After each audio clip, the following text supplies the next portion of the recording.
What if the main reason that leaders don't achieve extraordinary results has nothing to do with the talent, with experience, or even resources?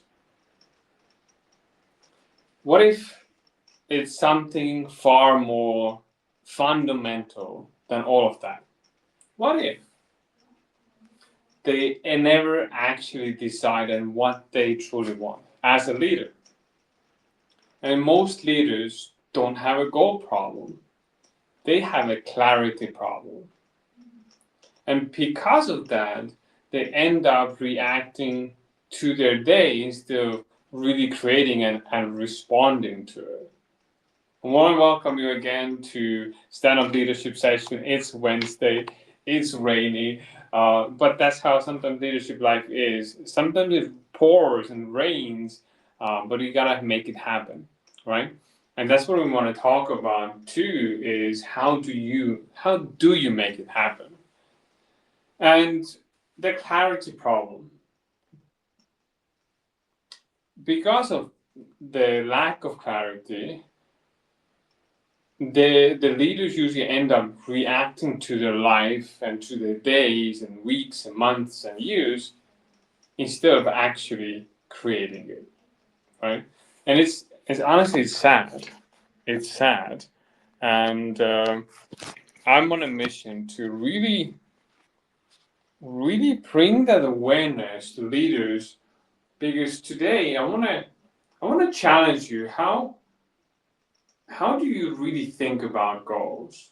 How do you think about growth and what it actually means to lead? What does it mean to lead? Because when we talk about leading, I want to start with something uncomfortable, because your results right now are not random. They're not. Nothing in this life is essentially random. Some of you might not agree with me, but you will agree with me if you study it for a while. And they are a direct reflection of your own internal thinking. What's going on in your mind?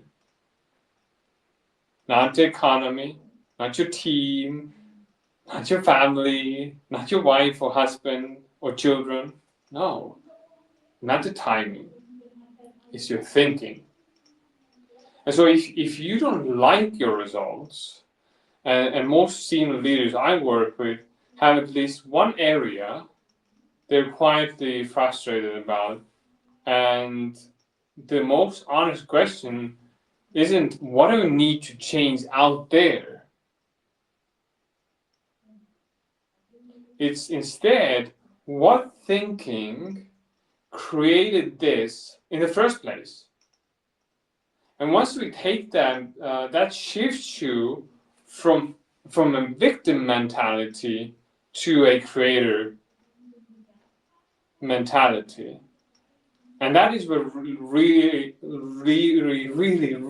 leadership actually begins.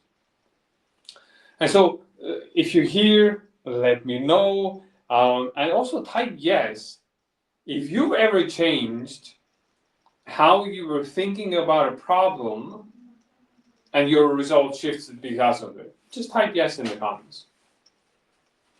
Should be able to see your comments, but do let me know. I love it. And you know, most people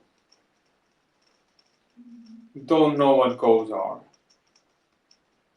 Most people think goals exist for them to get more. I used to think that way. Better title, better revenue, better office, better benefits, a better market share, a better headcount in a company. These are outcomes of a goal. They are not the purpose of a goal. And so the real purpose of the goal is not getting something. You have to get that out of your head. And the real purpose of a goal is for you to really grow. Goals are there to really draw out something in you that you didn't even know was there before. They're there to stretch you. The real prize is who you actually become in the process of achieving your goal. That's the prize. So ask yourself this: who would I need to become to achieve what I actually want?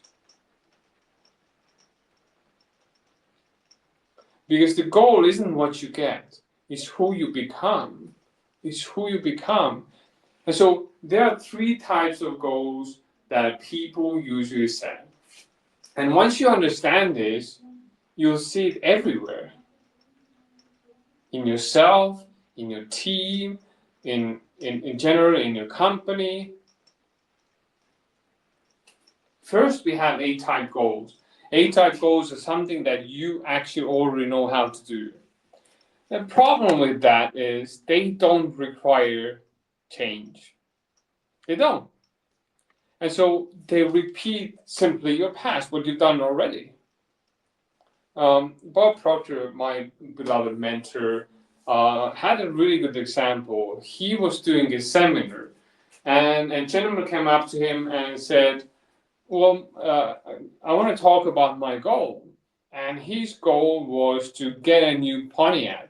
And Bob said, oh, that's great. I've had a Pontiac. The Pontiac is a nice car. He said, what car are you driving right now? Well, he said, a Pontiac. He said, really? And he said, how long you've had it? He said, 4 years. Okay. And did you buy it new? He said, yes. So and Bob said, what you're telling me is you bought a new Pontiac 4 years ago. He said, yes, that's right. He said, that's not a good goal. Because for 4 years, you already knew how to get a good Pontiac. He said, that doesn't mean you shouldn't get it, but that doesn't constitute as a good goal. So the question for a A-type goal is, am I simply executing what I already know? Or am I truly growing with this goal? Second type of goals is B-type goals. It's really what you think you can do. They are built based on logic. Your inventory of your current resources, building a plan, and then saying, if everything lines up perfectly, I can pull this off. And here's the problem. B-type goals have no inspiration.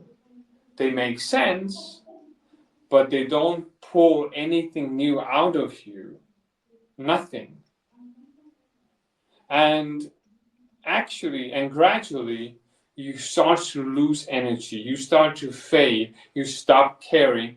You stop delivering, but you don't really grow as a leader. And here's the juicy part. Here's the juiciest part. The C-type goal. C-type goal is something that you truly want. What do you want? This is where transformation happens.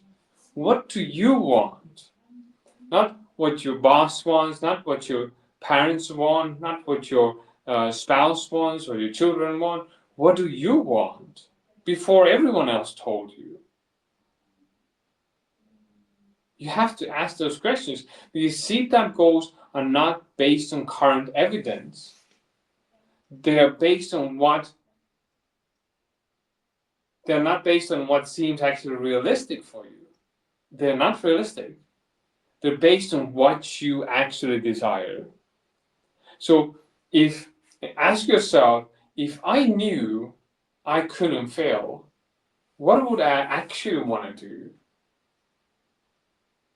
And ask yourself, if resources or circumstances were not the constraint for me, what would I want to build?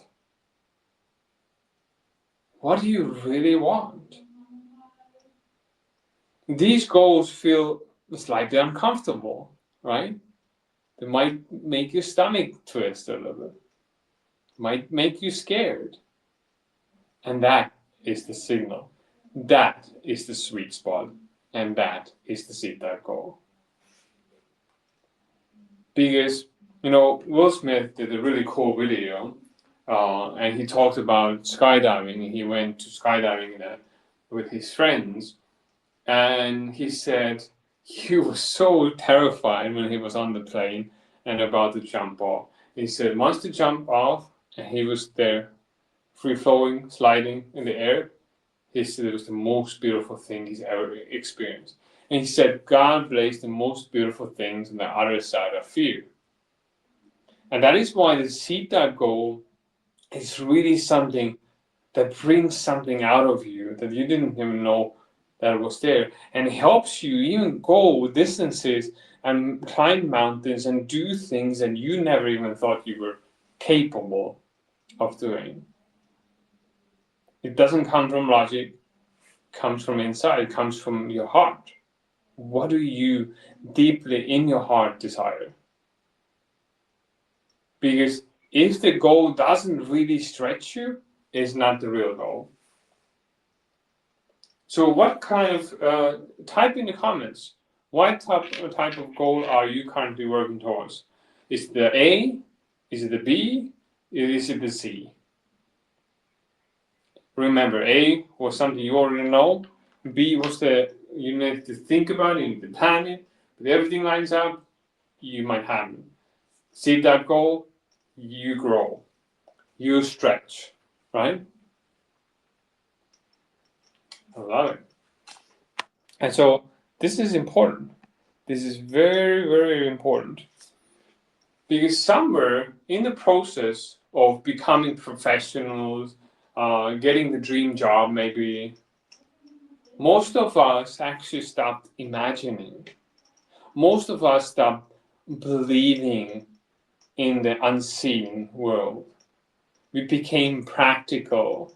We wanted to have a clear path, seeing everything in front of us.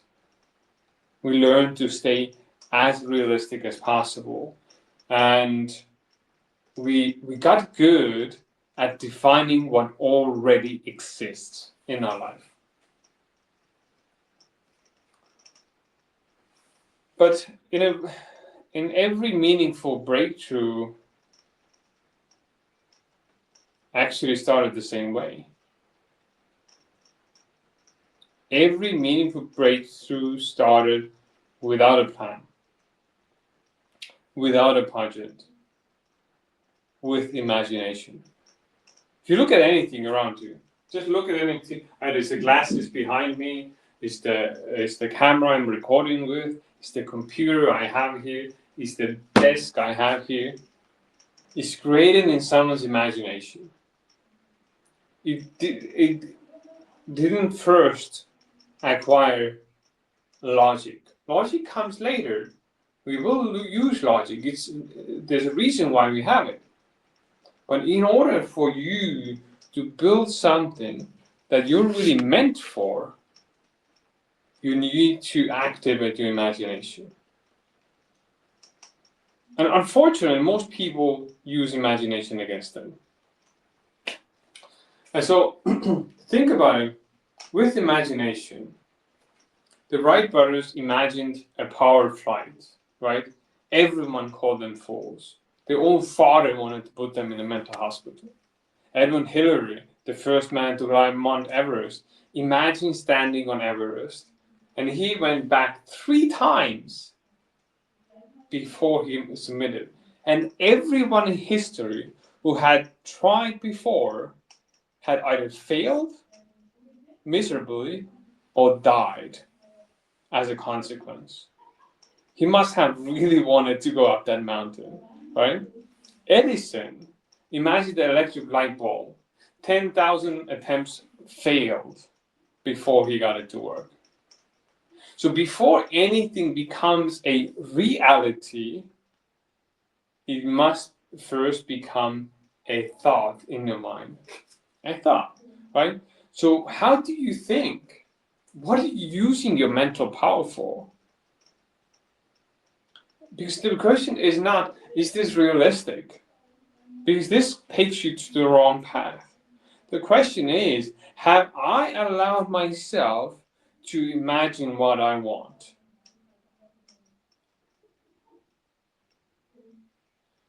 You see, every goal follows the same path before it becomes real. 4 steps. First, we have the imagination, we have the fantasy.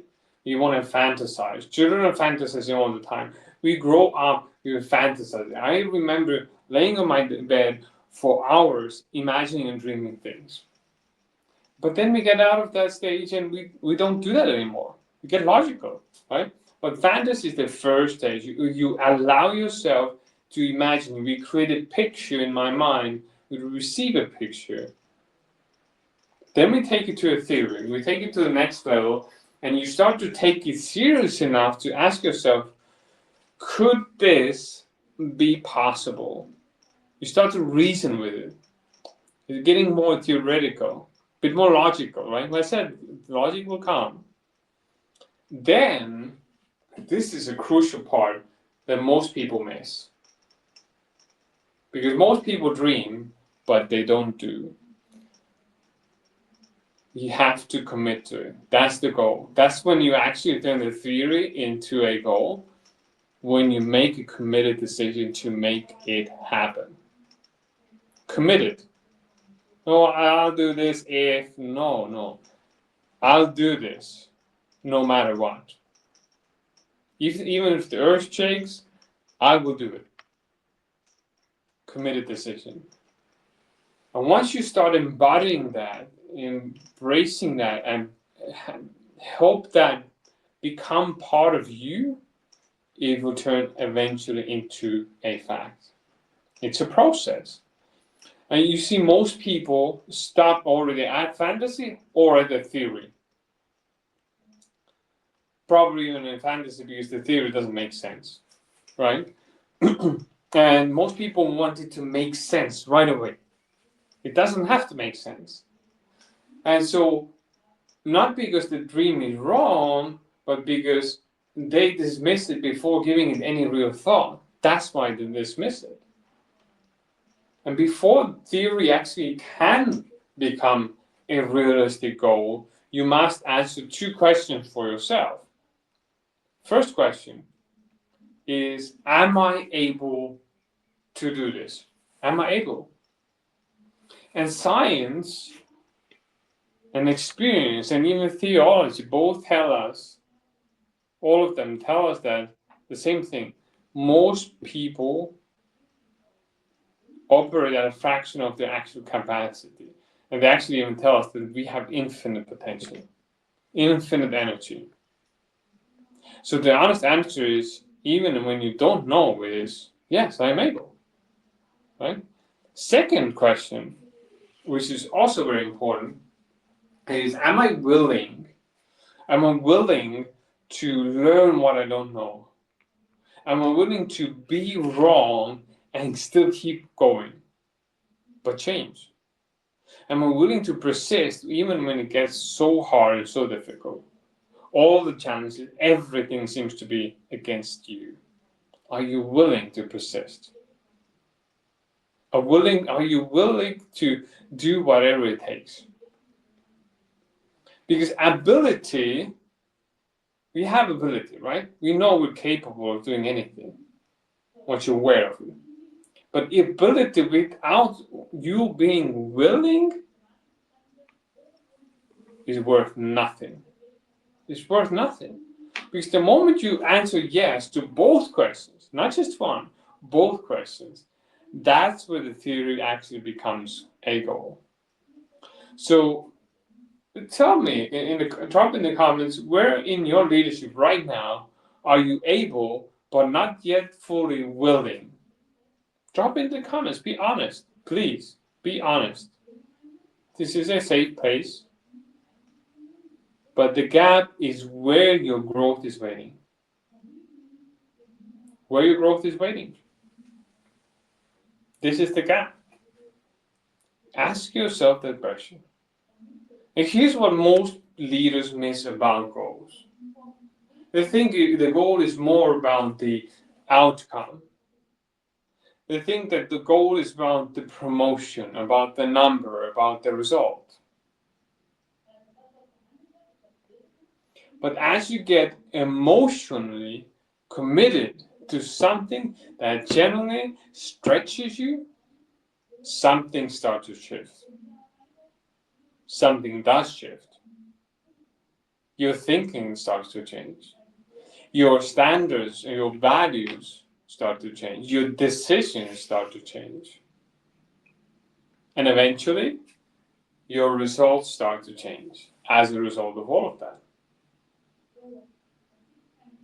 But the real transformation isn't external, because the person who achieves the goal is not the same person who set it. That's the point. So before you are able to really lead a team, you must lead yourself. People don't follow titles. They don't. They follow clarity. They follow consistency. Not just in activity, in your words too. They follow identity.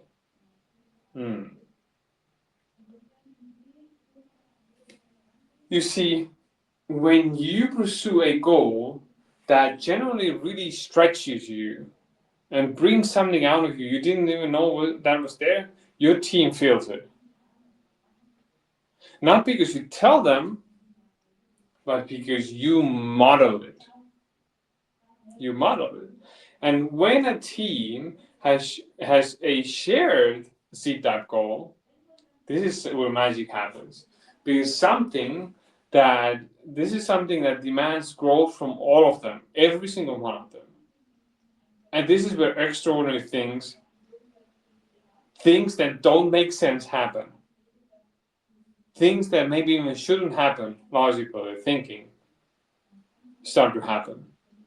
Energy starts to increase, collaboration increases, mediocrity starts to become uncomfortable in the team.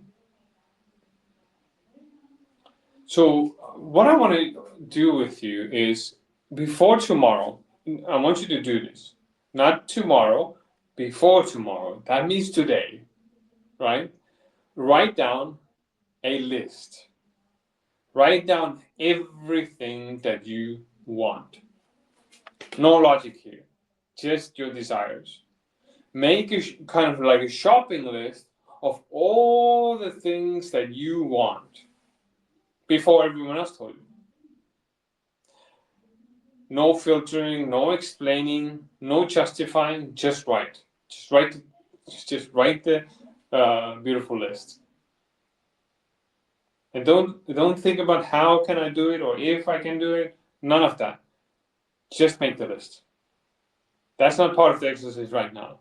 That we can go to that later. But right now, your goal, your task is to make a list. Just do it. Just execute on that. You don't have to get involved, but dream. You can get emotion involved, but just write them down. Don't think how you can do it, but just dream. And when you have that list, and there's no limits, guys. There's no limits. It can be 5, it can be 10, it can be 100 if you want to. It can be 1,000 if you want to. I want you to then, once you have the list completed today, look at the list and ask yourself, which one of these excites me the most?